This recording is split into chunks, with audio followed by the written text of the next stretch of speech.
자, 오늘은 의료 문제 계속 짚어보는데 건강보험 심사평가 원장을 지내셨으니까 여러 분야의 전문가시라고 할 수 있죠. 김선민 죄송합니다.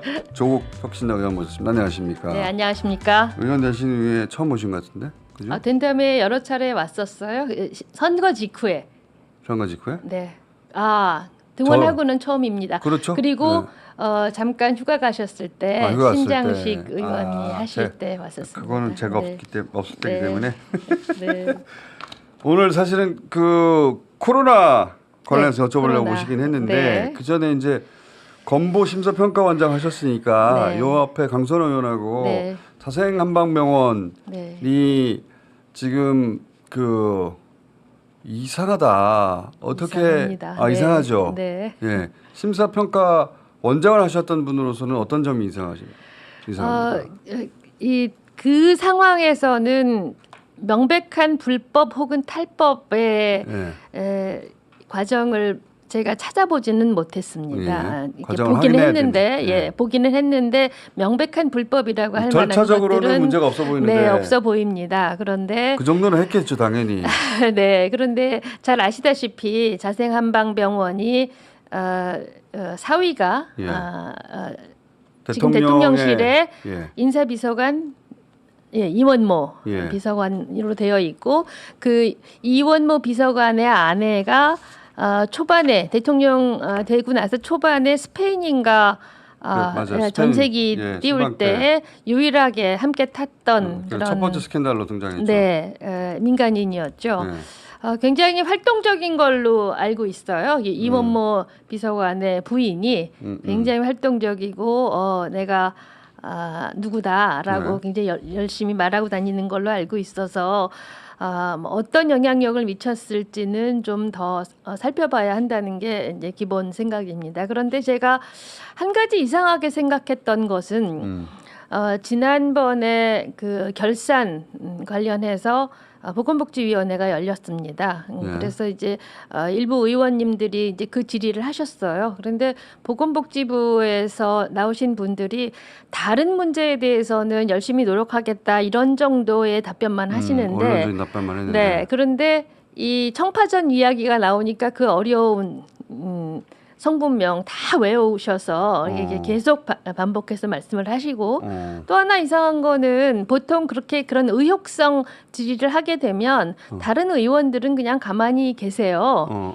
그런데 몇 분의 국민의힘 의원들이 이렇게 보조하는 발언을 합니다. 예를 들면 문재인 케어 같은 거에 국민의힘이 막 질의를 하면 저희 그때 당시에 여당에서도 엄호하는 질의를 많이 하시거든요. 근데 그런 질의에 대해서는 그렇게 상대당이 그런 보조하는 그런 지원하는 발언을 안 하는데요. 지원 사격을. 의혹 제기에 대해서는. 네, 근데 지원 마치 정권을 사격을 공격받은 것처럼. 그렇죠.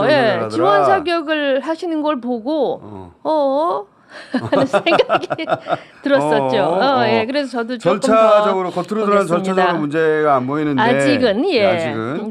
그런데 아니 왜 정권 비위를 지적한 것처럼 저렇게 그 다른 국민의힘 의원들이 엄호 사격에 나서지? 네, 굉장히 이상한데. 이상하다. 그리고 이 공직에 있는 공무원들도 왜 이 사안을 이렇게까지 적극적으로 자세히 해명하지? 그냥 특정 병원에 일개 병원에 문제라면 저렇게까지 나서지 말아야 되는데 그러니까 이제 저는 그때부터 이상해졌습니다. 그때부터. 네, 그래서 제가 이원모 비서관 이제는 공직기강 비서관입니다. 인쇄비서관이었다가 현재는 그래서 이원모 비서관의 영향력 혹은 대통령의 영향력, 대통령이 어쨌든 데리고 있는 사람이니까 그게 영향을 미쳐서 이상한 지점이 있나 이런 의혹을 아직 자세히 들어가 보지는 않으셨다. 이제 들어가 볼 참입니다. 들어가 보시고 자 오늘 코로나 때 오셨는데 그 지난주 계속해서 치료제가 없다 이런 기사가 있었거든요. 이거 어떻게 된 상황이에요? 네, 최근에 코로나 환자가 많이 늘어나는 거는 국민들이 느끼실 겁니다. 지역에서 일어나는 것은 코로나 처방을 받아도 약국에서 약을 구할 수 없다. 이런 불명들이 많고요. 그러니까 병원에서 처방해 주면 뭐 하냐고요? 네, 예, 맞습니다. 약국에 그 처방을 들고 가는데 약이 없다는 거 아니에요? 예. 약사이신 보건복지위원님은 지역구 약국에서 엄청난 항의를 받으신대요. 약을 못 구하니까 환자에게 줄 수가 없다. 그래서 저희가 자료를 받아봤더니 올해 상반기에 그 먹는 약제 도입량이 18만 명 분인데 지난해 동기에 비해서 절반 수준이고요. 그다음에 비축분도 절반이 안 됩니다. 그럼 누가 잘못한 거예요? 자, 그래서 알아봤죠. 그랬더니 알아봤죠. 예. 코로나 환자는 많고요. 그 약은 지금까지 질병청에서 약제를 들여와서 비축을 했었습니다. 그런데 지난해에 비해서 올해 먹는 약 치료제를 들여와야 할 그 예산을 작년에 3,332억 원에서 올해 466억 원으로 뭐 좀 과장하면 10분의 1 수준으로 줄었습니다. 400억을 줄인 게 아니고 3천억에서 400원을 줄인 게 아니라 3천억을 400원으로 466억으로 줄였습니다. 그러니까 3천억을 400억으로 줄여버렸어요? 네, 7.1 정도, 분의 1 정도로 줄였습니다. 그러니까 이 느낌이면 금방 알 것 같아요. 3천억을 400억으로 줄였다? 네, 그렇습니다. 3천억 원에서 400원 정도가 빠진 게 아니라 그게 아니고요. 네. 어떻게 그럴 수가 있어요? 7분의 1만 남았습니다. 그래서 뭐 처음에는 어느 기사에는 국회가 예산을 깎았다. 그래서 저희가 다 따져봤는데 그게 아니고 질병청에서 예산을 그렇게 깎아서 올렸어요. 왜요? 그래서 이제 물어봤죠. 왜 그랬냐? 왜 그랬냐? 그랬더니 올해부터는 그 라게브리오 팍스로비드를 건강보험에서 적용하도록 하겠다 하는 게 계획이었답니다. 원래 계획은 네. 그러니까 그 질병청에서 예산 확보해가지고 사오는 게 아니라 올해부터는 건보에서 커버해 줄 테니까. 그럼 그렇게 됐어요? 아니죠. 지금 현재까지도 건강보험에 적용이 안 되고 있습니다. 그런데 지난 8월부터 환자가 폭증을 했죠. 환자가 폭증할 거는 예상된 거 아닙니까? 여름에. 그렇죠. 엔데믹을 선포를 했어요. 지난 5월에. 엔데믹이 된다라는 거는 이제 우리 사회에 항상 있다는 거예요. 그렇죠. 언제 올지 모른다는 거가 아니라 그러면은 이제 엔데믹이 된 게 독감 같은 것이 이제 엔데믹이 됐다면 독감도 올해 뭐 가을이 되면 뭐 혹은 뭐 올해 여름이 되면 독감이 유행합니다 하고 이제 예측을 하잖아요. 그래서 뭐 예방주사 맞으라 하고 약도 독감 약은 뭐 건강보험 되어 있고 별로 부족하지 않습니다.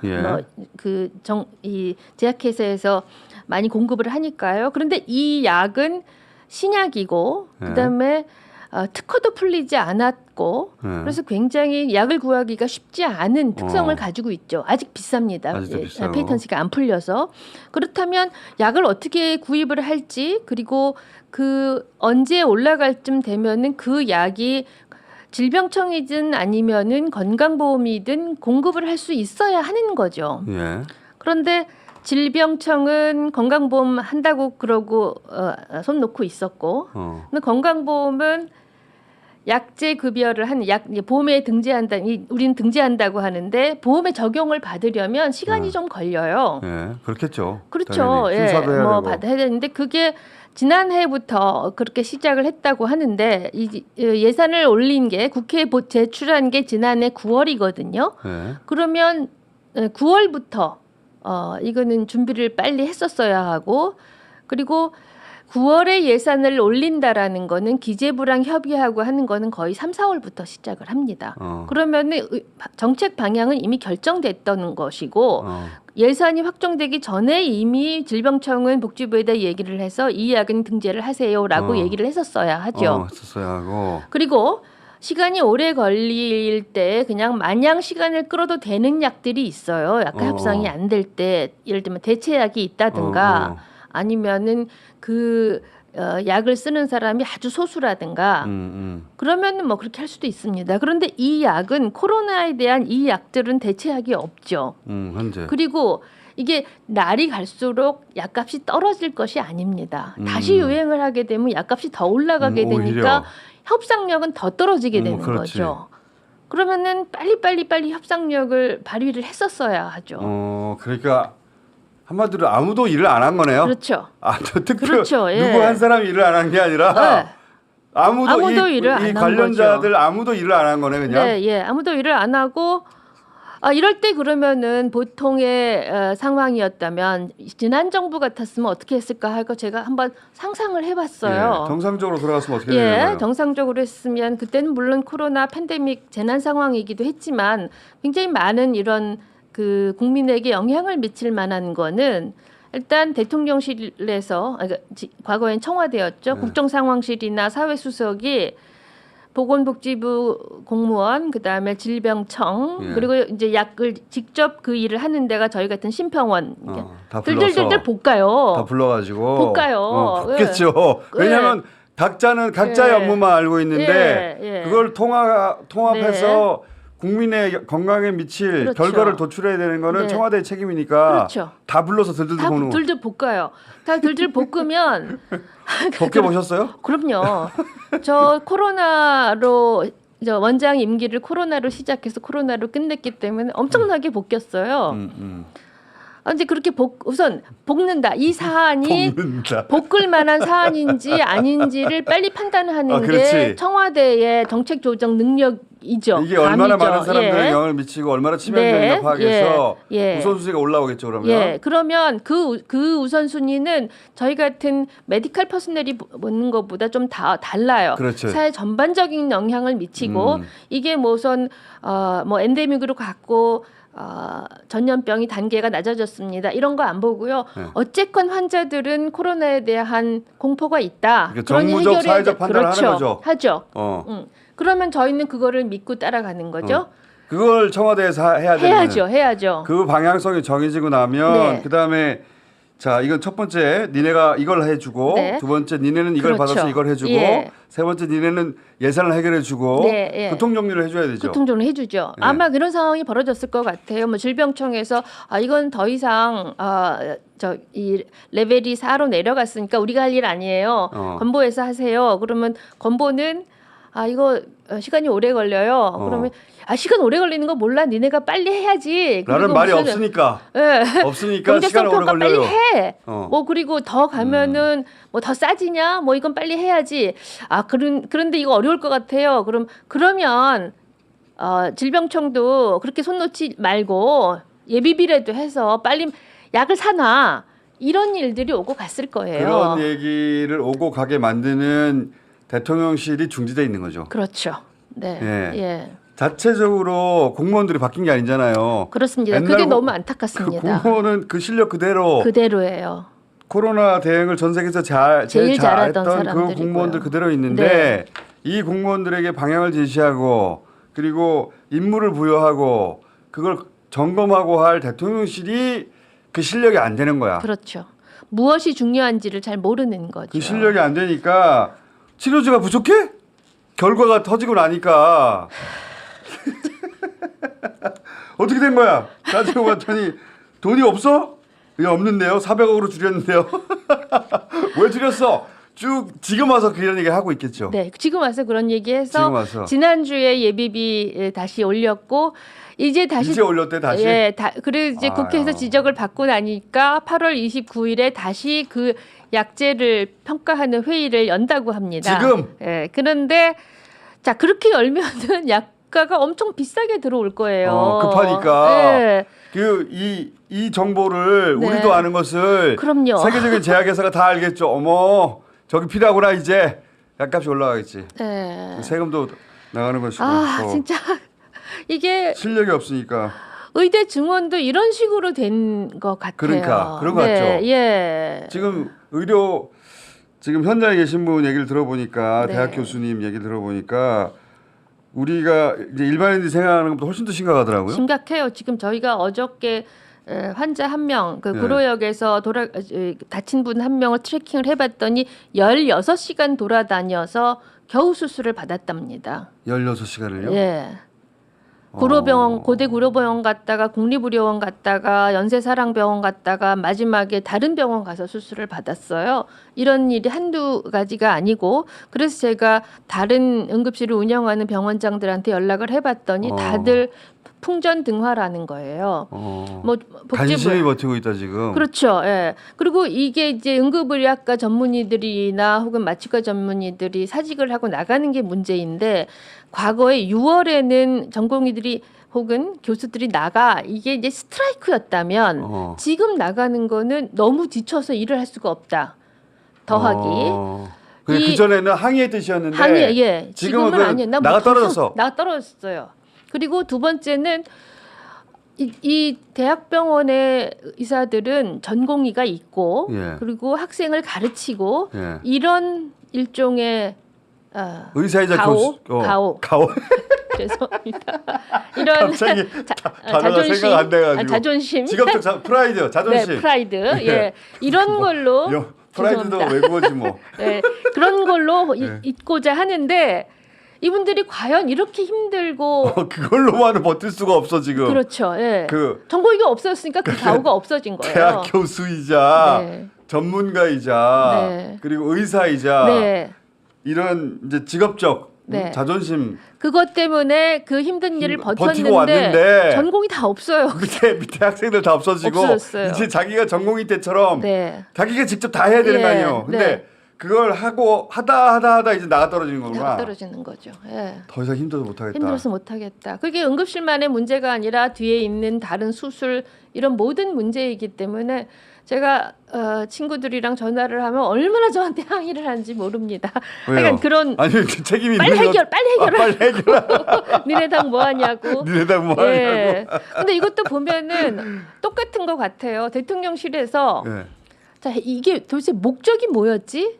의대 2,000명을 늘리는 것 자체는 목표가 될 수가 없어요. 그건 수단이죠. 그렇지. 그거를 통해서 우리가 가고자 했던 거는 지역 인구 소멸 지역에 의사가 있게 하자. 의사가 없는 곳에 의사를 보내자 이게 핵심이었는데. 그런데 그런 거는 전부 목표는 사라지고 의대 2,000명 그것도 의대 증원도 아니고 의대 꼭 2,000명이어야 하는 누구 한 분의 지시에 의해서 2,000명이어야 하는지. 그 목표도 모른 채로 그냥 그것만 하고 있어요. 그걸 달성했다고 이제 손 놔버렸어요. 게다가. 그런데 지금 더 먼저 망가지는 거는 지역에 있는 전공의들이 더 먼저 망가지고 지역에 있는 병원들이 더 먼저 망가집니다. 원래 출발은 그 지역 의료가 붕괴됐다. 그렇죠. 근데 지금은 전국 의료를 붕괴시키고 있어요. 그렇죠. 그리고 이제 보통은 아까 말씀드린 것처럼 내가 하고 싶은 게 이거야. 예를 들면 마스크 중복 시스템 그렇게 해결했습니다. 마스크 중복 시스템을 해결해. 그래놓고선 이제 들들 볶으면 그러면 이제 하다가 이것도 해주고 저것도 해줘. 내가 해줘야 할 게 뭐야? 자, 그러니까 내가 뭘 책임질까? 정상적인 정부는 어떻게 작동하느냐? 그렇게 가는데 목표 과제가 있고 그리고 해결할 사람들 들들 볶아. 대신 내가 해줘야 될 게 뭐야? 이렇게 가야 되는데. 그런데 목표는 없고요. 무조건 2,000명을 해. 그리고 책임은 네가 져. 책임은 네가 져. 그다음에 정치가 상실이 된 거예요. 이 정도의 의료 대란을 가지고 온 것이 우리 기억으로 해보시면 2000년도에 의약분업 때 이 정도였어요. 의약분업 때. 그때는 대통령부터 해서 모든 이 공무원과 국회 그리고 시민사회까지 전부 같이 매일 대화하고 매일 설득했습니다. 그런데 그런 설득은 대토론이 있었지 국가적인. 매일매일 대토론을 했고요. 그게 이제 결론이 쉽게 나지는 않아서 그 파업도 하고 오래 가긴 했지만 그 과정을 거쳤죠. 거쳤죠. 근데 지금 그게 아니고 안 보여요. 지시. 마치 피의자 다루듯이 지시. 말 안 들어? 니네가 어딜 가? 말 그래봐야 안 하고. 병원으로 돌아갈 수밖에 없지. 그리고 결국 2,000명. 그런 다음에 손 놔버렸어요. 정부가. 자기들 할 수 있는 것도 아무것도 없어 보니까 대책도 없고 아무것도 없어요. 그래서 의료 현장은 이제 붕괴되는 거 아니에요 지금. 붕괴된다고 말할 수준에 도달한 거 아닙니까 거의? 그렇죠. 네. 전문가로서 보시기에? 붕괴됐죠. 이렇게 갑자기 10,000명의 의사가 사라졌는데 이 정도라도 전 기능하고 있는 게 신기해요. 얼마 안 갈 거예요, 다들. 한 올해 말까지 겨우 버틴다라는 게 그냥 병원 문 안 닫고 버티는 거가 올해 말 이 정도로 생각을 했어요. 그다음에 사람들이 다 나가 떨어질 것이다. 병원들이 나가 떨어지는 거죠. 병원 주체가요. 예, 사람들이나 혹은 일부 응급실이 나가 떨어지는 건 추석을 걱정하고 있습니다. 추석 때 응급실 이용이 많아지고요. 최근에 응급실이 힘들어지는 거는 코로나가 일정 정도 아프지 말아야 되겠다. 그렇죠. 각자 도생해야 하는 상황이 된 거죠. 근데 이게 예를 들어서 3개월만 참으면 돼 이게 아니잖아요. 아니죠. 예. 이렇게 만들어 버렸잖아요 구조를. 전공의들이 내년은 돌아올까요? 하는 질문을 제가 수없이 하고 다니는데 안 돌아올 것 같아요. 안 돌아올 것 같다입니다. 네. 뭐 바뀐 게 있어야 돌아오죠. 네, 바뀐 그들 게 입장에서도 없습니다. 절망한 거잖아요. 네. 전공의가 옳다는 얘기는 절대로 아닌데요. 네. 그거는 정책 당사자로서 정책의 주체는 당사자를 탓해도 안 되고요. 그렇지. 그거는 아마추어가 하는 거고 그렇죠. 분석하고 그들이 해결책을 제시해야지. 그렇죠. 해결책을 제시해야 되는데 그냥 아니 계속 갈등이 있는데 갈등을 욕하고 끝나면 어떡해. 그렇죠. 계속 갈등을 조장해요. 갈등을 해결하라고 정치한테 권한을 줬더니 욕을 하고 있잖아요 그냥. 그래서 저는 요즘에 이제 당에서 이 모든 다른 문제들을 다 보지 않습니까? 그런데 지금 무슨 뭐 수사 외압, 뭐 친일, 뭐 이런 여러 가지 사안이 굉장히 중요한데 이 사안은 국민들의 건강에 직접 영향을 미치는 거고 이 판도라의 뚜껑을 열어버렸고 아무것도 모르는 사람이 그냥 이 판도라의 뚜껑을 열어서 열렸네. 그러고 있어서 열렸으니까 나머지는 알아서 해. 아니 나머지가 뭔지도 모르는 상태예요. 뭐가 뭔지도 모르고 자기가 뭘 열었는지도 모를 거예요. 모르고요. 예. 모릅니다. 자기는 2,000명 증언해서 잘했다고 생각하고 있을 거예요. 예. 그다음에 아마도 옛날에 그 김대중 대통령께서 의학 분업 이렇게 결국 해냈어. 이런 결국 나는 의대 증원 2,000명을 해낸 대통령으로 가고 싶은데 그게 함께 열린 거에서 어떠한 문제들이 다 노정됐는지는 모르는 상태로 알고 싶어 하는 것 같지도 않고 네. 설사 안다 한들 해결할 능력도 없고요. 예, 해결할 능력은 엄청난 정치력으로 해결해야 하는데 그 정치력이 과연 윤 대통령에게 있을까요? 그런 질문을 하실 필요 없어요. 없으니까. 있으면 우리가 진작 2년 동안 봤겠죠. 네. 그런 정치력을 단 한 번도 본 적이 없으니까 없는 것으로 결론 내셔도 아무 문제가 없습니다. 가슴이 아픕니다. 큰일 났다. 네, 큰일 났습니다. 이 의료 문제는 우리 일상을 살 때는 잘 눈에 안 보여요. 그렇죠. 안 보이죠. 예, 네. 근데 내가 아프거나 가족이 아플 네. 때 이거보다 중요한 문제가 없거든요. 네. 근데 이제 의료 현장이 그렇게 됐다는 겁니다. 네. 그거 전 국민이 알아야 돼요. 네. 이제. 지금 코로나 그 발생이 많아지니까 국민들이 이제 부글부글 하고 있고요. 조금씩. 네, 이제 추석 되면서 한번 부글부글 할 겁니다. 추석 때 이제 실감하겠네요. 네, 예. 배탈 나는 분들 많은데 네. 병원에 갔더니 병원이 받아주질 않아 아무데도 네, 갈 곳이 없어. 많이 먹지 말라고 이야기하신다고. 농담이 아니라 조심하셔야 될 것 같아요. 네. 요 의료 문제 저희가 집중적으로 좀 다뤄볼까 합니다. 네. 한동안. 네. 자, 김선민 조국혁신당 의원이었습니다. 감사합니다. 잘 부탁드립니다.